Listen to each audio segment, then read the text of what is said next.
morning. 5:52 a.m. Day 20 of sober summer.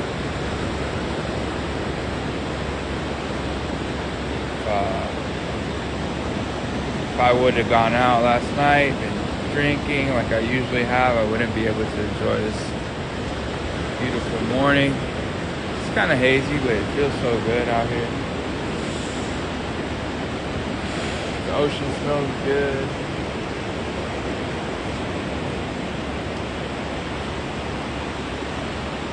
The wind and the waves is calming.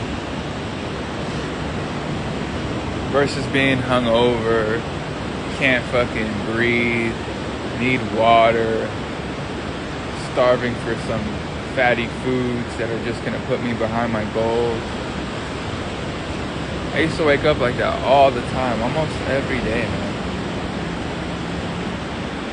And sometimes the only way back from like a hangover is like to drink again. So it's just, you're just repeating the cycle.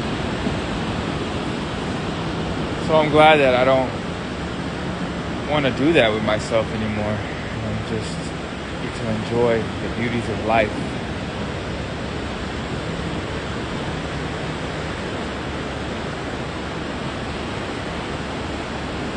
So today I was reading about, what was I reading about? I was reading about prayer and how prayer is like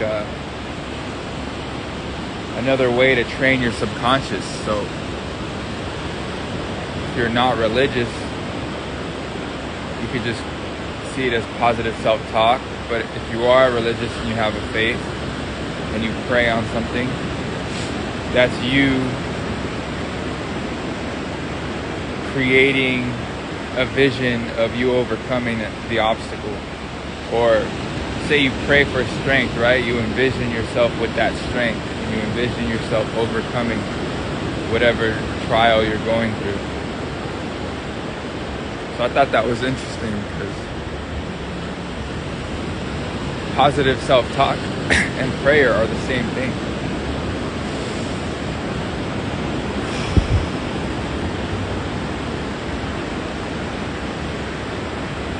So I'm glad I get to wake up early on a Saturday morning, enjoy this beach. Ready to go for a run if I need to, ready to work out if I need to, ready to hit these burpees, ready to go train jiu-jitsu at 8. If anyone wants to train jiu-jitsu at 8 on the weekends,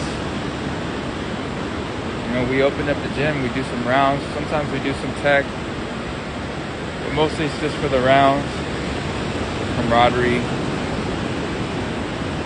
And I like to do it on weekends too, because it's a way to hold people accountable. People like to go out on weekends, and you show up for the rounds. It's not gonna be easy, man. I'm gonna be fresh. I'm gonna have my pre-workout. I'm gonna be motivated.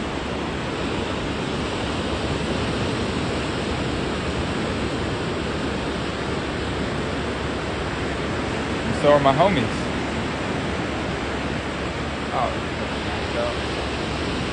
Anyways, man, we're on day 20 of this sober summer. And I feel like some people that were with me aren't with me.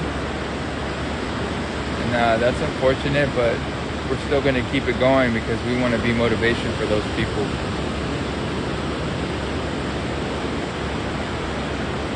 We want to show them that it is possible. I'm a bartender, right? I deal with alcohol every day. It's kind of weird, right, for a bartender to be like, oh, you don't drink, but I'm the one who sees the forefront of what it does to people, right, and how much it costs people to drink. Some guy yesterday ordered a shot of 1942. It wasn't yesterday, it was like a couple days ago. Hello, good morning. Some guy at my bar ordered a shot. The other day, it was 1942 Don Julio. He ordered a double, right? Super confident. When he walked up to the bar, he felt like a boss, right? He ordered this expensive shot, and it cost $100 in an instant, in a moment. And he had his kids with him. And I felt kind of bad, you know. People always think it's weird that a bartender doesn't drink, but it's just how I make my living. I just ended up in that industry, and I think it exposes me to the forefront of what happens to people when they overconsume alcohol, how much it costs people, you know, what it does to them, and how it changes their behavior. Like after every drink, it just changes their behavior after everything. And not only that, how culturally acceptable it is, and how people think that it's like a cool thing. And I was caught up in that too. People think it's like, if you don't drink, you're not cool, or if you drink, you are cool. If you work at a bar, you're cool, or if you work at a restaurant where they offer alcohol, you're cool. You're in the know of this certain industry. But the longer I've been in it, the more I think the opposite. The more I think it's toxic. The more I think that I take myself away from it, that I improve myself. I used to be a nightclub promoter, and that was pretty much my job, was to go out and create relationships, but it was based on alcohol. It wasn't based on anything substantial, anything real. So that's why I don't have those friends anymore, because it was based on this toxic behavior. And we kind of justified it by telling each other, oh yeah, that's sick, that's cool, that's awesome.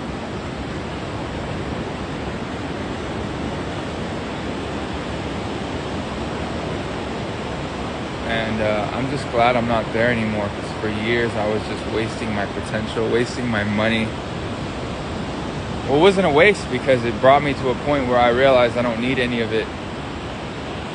But, you know, technically it was a waste.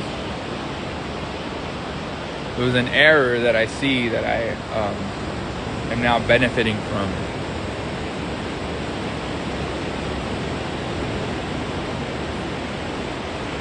So that's why I'm doing this sober summer challenge. And it's funny, because people want that for themselves, but they still just like justify not doing it. They still justify all these reasons that aren't really, you know, they're not good reasons to go out and drink. Like, my reasons for not drinking are greater than any reason I ever had to drink. Like, my reasons for not drinking is to be like an example as a father, to be consistent in my family's life. So if I'm hungover, I can't handle a problem if it comes to me. I'm in a bad mood, and I'm in a state of, like, I'm in a physical and mental state where I can't handle problems. Right? So as a leader, if you want to be a leader in anything, you have to be ready. You have to lead by example. You have to be the one who's holding people accountable. But more so, you do that through self-accountability. And you show the example. Be like, hey, this is how it's done. So, like, my reasons for not drinking are greater than any other. The reasons that I went out to drink were like to pick up chicks. Literally, that was the main one. Was like, I was lonely. I was lonely, and I didn't have any fulfillment in my life, because I felt like I wasn't building anything. I was just by myself, and I don't think I've cared too much about myself in that way, where like I felt like I had a potential. I felt like I had great potential, right? But at the end of the day, it was just me, so I felt like, whatever. Like, I already know my value. I already know that I'm great, so I don't need to prove it. I don't need to be accountable for it. It's just, I already knew. But then when you're providing for a family, it's like, you can't just say that anymore. You have to live that, because people are relying on you. So you start to think like, oh wait, I need to fulfill these behaviors. I need to fulfill this potential that I have, so I can lift my family. And when it becomes a selfless thing, you know, that's when you see the benefits of it. So that's why I'm doing this challenge.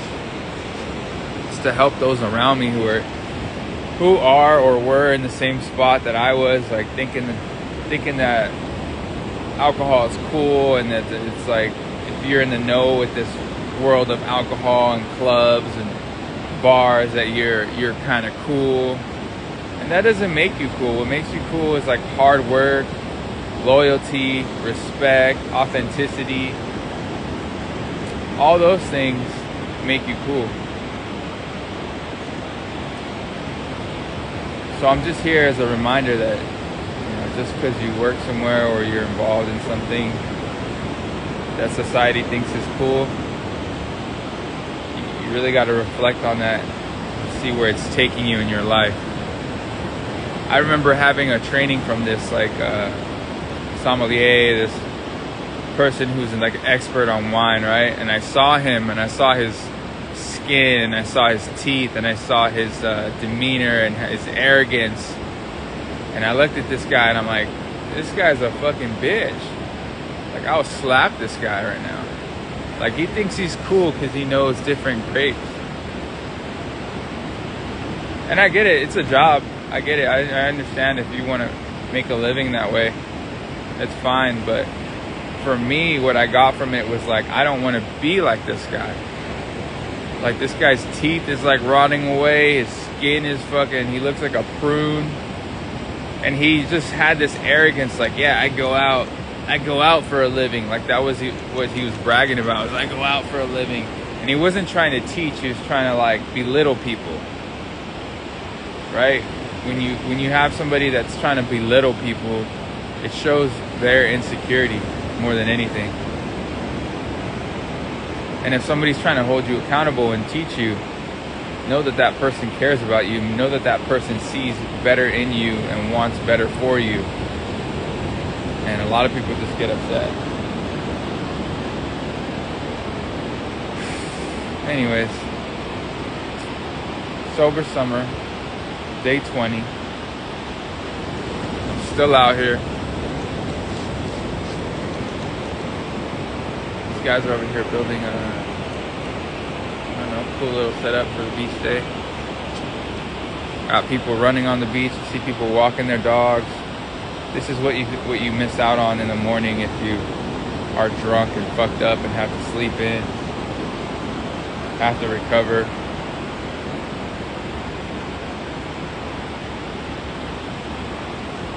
But this is free. I just walked outside in the morning to enjoy this. So let's get these burpees done. Kind of went off a little bit. Kept talking. I'm still trying to figure out whether to keep these videos short, long. I don't know. So we'll see what people respond to. Sometimes I don't know what to talk about. I just kind of talk about my reading, my reflection. And sometimes I wake up with something that dawns on me. But either way, you gotta get the work in, and that's the point.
go. Get to work.